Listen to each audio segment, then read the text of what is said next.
Assalamualaikum warahmatullahi wabarakatuh. Baiklah, saya Asrawati Hulinggato, mahasiswa Prodi Pendidikan IPA Universitas Negeri Gorontalo.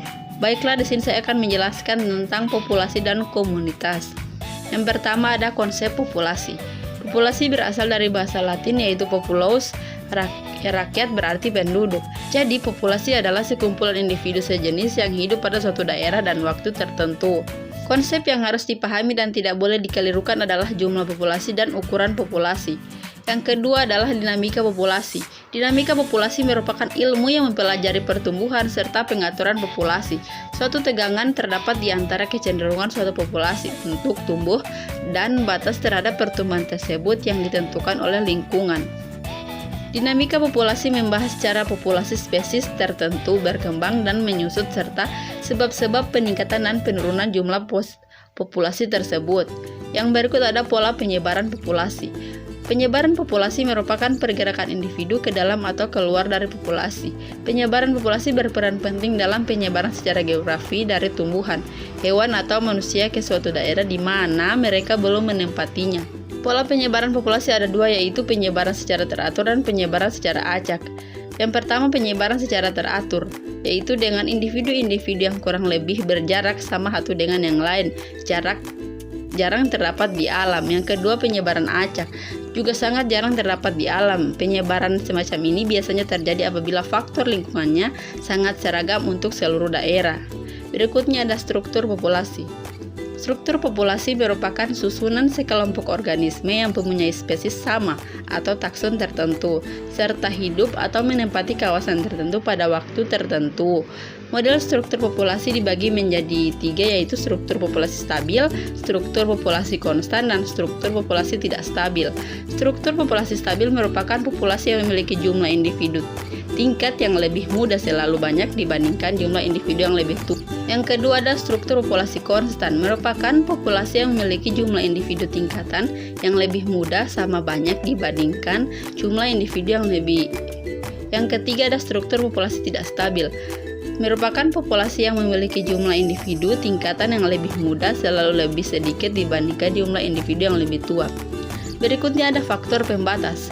Faktor pembatas adalah suatu yang dapat menurunkan tingkat jumlah dan perkembangan. Ada dua jenis faktor pembatas yang dapat mengatur pertumbuhan populasi, yaitu faktor pembatas ekstrinsik berasal dari luar populasi seperti zat hara, iklim, cahaya, dan penyakit pada tanaman, sedangkan pada hewan yang mengontrol populasi adalah persediaan makanan, iklim, penyakit, dan interaksi antar spesies. Yang kedua ada faktor pembatas intrinsik, adalah faktor pembatas yang dapat terjadi di dalam populasi itu sendiri, antara lain teritorialisme. Konsep komunitas. Komunitas adalah suatu kelompok sosial di suatu masyarakat yang terdiri dari beberapa individu yang saling berinteraksi di lingkungan tertentu dan umumnya memiliki ketertarikan dan habitat yang sama. Ada dua konsep yang diterapkan dalam mengamati pola komunitas. Yang pertama yaitu gradasi komunitas. Gradasi komunitas yaitu konsep yang dinyatakan dalam bentuk populasi.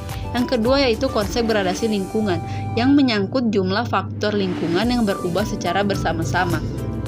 Berikutnya ada pola-pola komunitas. Pola-pola komunitas yaitu struktur yang diakibatkan oleh penyebaran organisme di dalam dan interaksinya dengan lingkungannya dapat disebut pola. Pada pola-pola komunitas dibagi menjadi tiga, yaitu pola stratifikasi, pola zonasi, dan pola aktivitas. Pada pola stratifikasi, komunitas tumbuhan di hutan, herba, semak, dan pohon bawah tajuk. Pada pola zonasi yaitu komunitas spesies yang hidup di laut intertidal atau pasang surut, litoral atau permukaan terbuka, dan abisal atau laut dalam. Yang ketiga pola aktivitas. Pada komunitas zooplankton, danau dan laut zooplankton migrasi pada malam hari ke permukaan air untuk mencari mangsa, turun ke daerah yang lebih dalam untuk menghindari panas. Berikutnya ada struktur komunitas. Struktur komunitas ialah merupakan suatu konsep yang mempelajari susunan atau komposisi spesies dan kelimpahannya dalam suatu komunitas. Pada struktur komunitas dibagi menjadi dua. Yang pertama struktur fisik dan struktur biologis. Pada struktur fisik terdapat stratifikasi vertikal dan horizontal heterogenitas. Yang kedua struktur biologis. Pada struktur biologis terdapat dominasi spesies, keanekaragaman jenis, dan kelimpahan spesies. Sekian dari saya. Wassalamualaikum warahmatullahi wabarakatuh.